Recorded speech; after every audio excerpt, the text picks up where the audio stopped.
আমি ছাত্রলীগের সাবেক নেতা ছিলাম, কর্মী ছিলাম।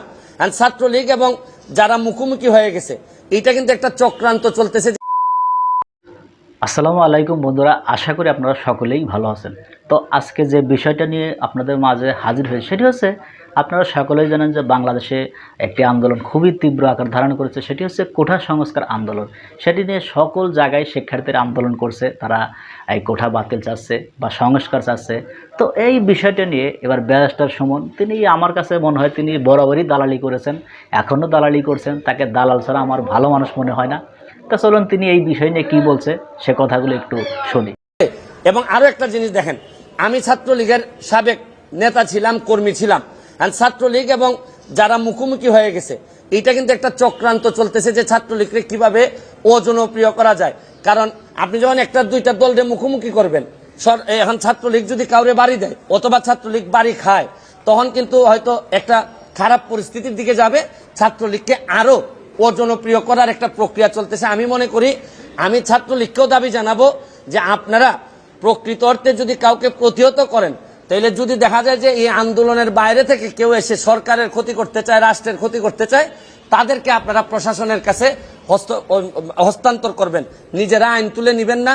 আমি আপনাদের এই বড় ভাই হিসাবে বলতেছি, আর যারা আন্দোলন করতেছেন তাদেরকেও আপনাদেরই বড় ভাই আমি বলতেছি যে আপনারা আদালতের দিকে একটু দেখেন। 1 মাস পরে যদি আপনাদের মনে হয় যে না, এটা যৌক্তিক সমাধান হয় নাই, তাহলে আপনারা আবার আন্দোলন করতে পারেন।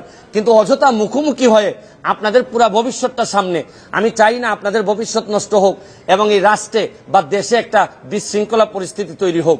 কারণ এইরকম বিশৃঙ্খলা পরিস্থিতি তৈরি হইলে সরকার কিন্তু কঠিন হাতে আগাইতে হবে, সরকারের সামনে আর কোনো পথ থাকবে না।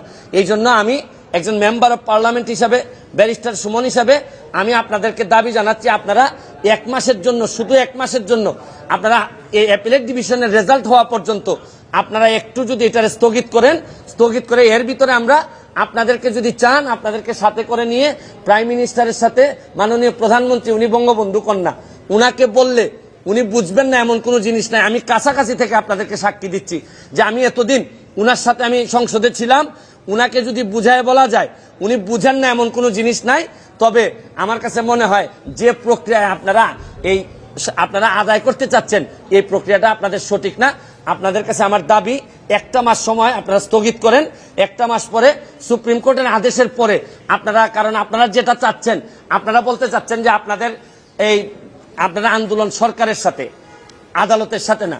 কিন্তু আপনাদের এই আন্দোলনের যেটা চান আপনারা, এটা যদি আদালত থেকে আসে, তাহলে তার আপনাদের আন্দোলন করার দরকার পড়ে না। আপনারা মানলাম যে আপনারা আদালতকে চাচ্ছেন না, কিন্তু আদালতের মাধ্যমে আসতে পারে।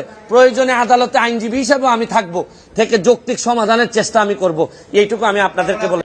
তো বন্ধুরা, আমরা স্ক্রিনে সে কথাগুলো শুনলাম ব্যারিস্টার সুমন। তো তিনি একজন আগাগোড়াই দালাল, তিনি দালালি করতে করতে কিন্তু এই যে এমপি পদটা পেয়েছে। এই মানুষের কাছে তিনি দালালি করেই ভালোবাসাটা কুড়িয়েছে। আমাদের দেশের সাধারণ জনগণ তারা অনেক কিছুই বোঝে না, তারা মনে করে যে খুবই তো ভালো মানুষ, ভালো ভালো কথা বলে, কিন্তু আসলে একটা দালালি করেই আজকে এমপিটা হয়েছে। তো এই বিষয় নিয়ে আপনাদের যদি কোনো মতামত থাকে অবশ্যই কমেন্ট বক্সে জানিয়ে যাবেন। তো বন্ধুরা, ভালো থাকবেন, সুস্থ থাকবেন, দেখা হবে পরবর্তী কোনো ভিডিও নিয়ে। সে পর্যন্ত ভালো থাকুন। আল্লাহ হাফেজ।